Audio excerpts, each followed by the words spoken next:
안녕하세요. 오늘은 오디오 프로세싱 파이프라인 완벽 가이드를 살펴보겠습니다. 리브로저와 토어차디오를 활용해서 샘플링 레이트 변환부터 노이즈 제거, 볼륨 정규화까지 실무에서 바로 적용할 수 있는 기법들을 배워보겠습니다. 오늘 학습할 내용은 총 6가지입니다. 먼저 오디오 품질이 왜 중요한지 알아보고 리브로저와 토어차디오 라이브러리 활용법을 배웁니다.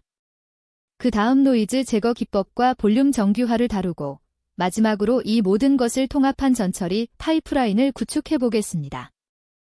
AI 모델 학습에서 오디오 품질은 정말 중요합니다.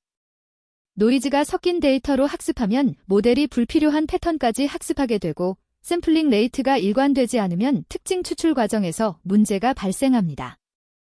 결국 전처리 품질이 최종 모델의 성능을 결정한다고 해도 과언이 아닙니다. 실제 오디오 데이터는 정말 다양한 환경에서 녹음됩니다. 어떤 건 스튜디오에서, 어떤 건 카페에서, 마이크 종류도 전부 다릅니다. 이런 차이를 표준화하지 않으면 모델이 제대로 학습할 수 없습니다.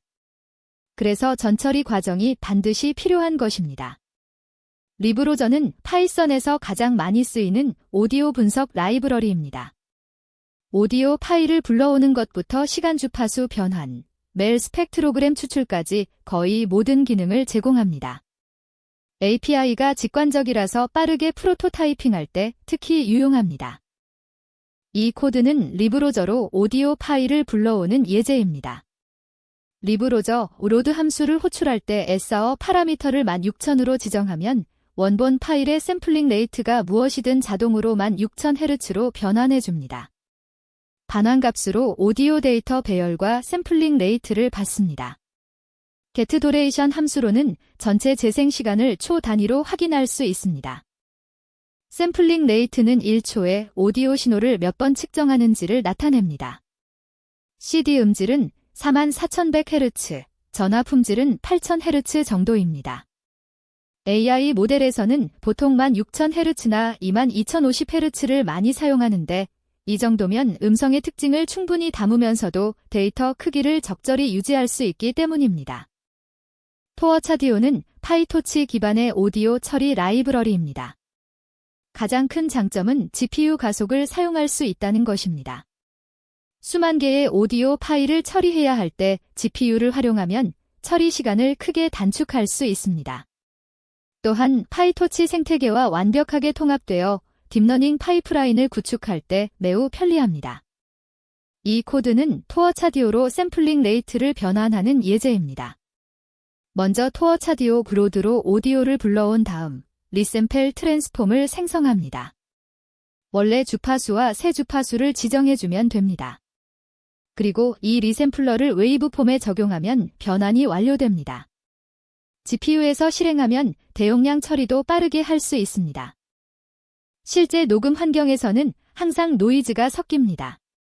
에어컨 소리, 키보드 타이핑 소리, 멀리서 들리는 대화 소리 같은 것들이죠. 이런 노이즈를 그대로 두면 음성 인식 모델이나 음성 합성 모델의 성능이 크게 떨어집니다. 깨끗한 데이터로 학습해야 좋은 결과를 얻을 수 있습니다. 스펙트럴 서브트랙션은 가장 기본적인 노이즈 제거 방법입니다. 원리는 간단합니다. 먼저 노이즈만 있는 구간을 찾아서 노이즈의 주파수 특성을 파악합니다.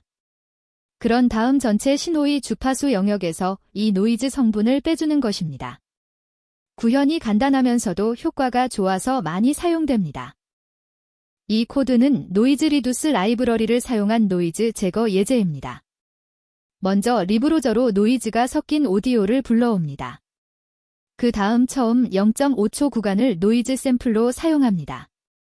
보통 녹음 시작 부분에는 음성 없이 배경 소음만 있는 경우가 많기 때문입니다. 리두스 노이즈 함수에 전체 오디오와 노이즈 샘플을 전달하면 노이즈가 제거된 깨끗한 오디오를 얻을 수 있습니다.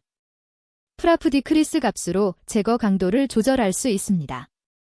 볼륨 정규화는 오디오의 음량을 일정한 수준으로 맞추는 과정입니다. 여러 소스에서 데이터를 수집하면 어떤 건 소리가 크고 어떤 건 작습니다. 이 상태로 모델을 학습하면 음량 차이 자체가 하나의 특징으로 학습될 수 있습니다. 그래서 모든 오디오의 음량을 동일한 레벨로 맞춰줘야 합니다. 정규화 방식에는 크게 두 가지가 있습니다. RMS 정규화는 평균 에너지를 기준으로 음량을 조절하고 픽 정규화는 가장 큰 진폭을 기준으로 조절합니다. 음성 처리에서는 RMS 정규화가 더 적합합니다. 왜냐하면 픽 정규화는 순간적인 큰 소리에 민감해서 전체적인 음량 밸런스가 깨질 수 있기 때문입니다. 이 코드는 RMS 기반 볼륨 정규화 함수입니다. 먼저 현재 오디오의 RMS 값을 계산합니다. RMS는 신호의 제곱 평균의 제곱근으로 평균적인 에너지 레벨을 나타냅니다. 이 값을 데시벨로 변환한 다음 목표 데시벨과의 차이만큼 게인을 적용합니다. 마지막으로 클리핑을 방지하기 위해 값을 -1과 1 사이로 제한합니다. 실제 프로젝트에서는 이런 처리 단계들을 파이프라인으로 구성해야 합니다. 오디오 로딩, 리샘플링, 노이즈 제거, 볼륨 정규화 순서로 처리하는 것이 일반적입니다. 파이프라인으로 구성하면 코드 재사용이 쉬워지고 대규모 데이터셋도 자동으로 처리할 수 있습니다. 이 코드는 완전한 전처리 파이프라인 클래스입니다. 아디오 파이프라인 클래스는 목표 샘플링 레이트를 초기화 시점에 받습니다. 프로세스 메서드에서는 4단계를 순차적으로 수행합니다. 먼저 리브로저로 오디오를 로딩하고 필요하면 리샘플링합니다. 그 다음 노이즈를 제거하고 마지막으로 볼륨을 정규화합니다. 이렇게 클래스로 만들어두면 여러 파일에 동일한 처리를 쉽게 적용할 수 있습니다. 대규모 데이터셋을 처리할 때는 배치 처리가 필수입니다. 파일을 하나씩 순차적으로 처리하면 시간이 너무 오래 걸립니다. 파이썬의 멀티프로세싱을 활용하면 여러 CPU 코어를 동시에 사용해서 처리 속도를 크게 높일 수 있습니다. 이 코드는 배치 처리 함수입니다. 프로세스 플리그 제커터를 사용해서 여러 워커 프로세스를 만듭니다. 입력 디렉토리에서 모든 WAV 파일을 찾아서 각각의 처리 작업을 워커들에게 분배합니다.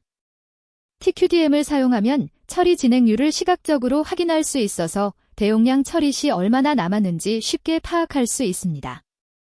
전처리를 다 끝냈다고 끝이 아닙니다.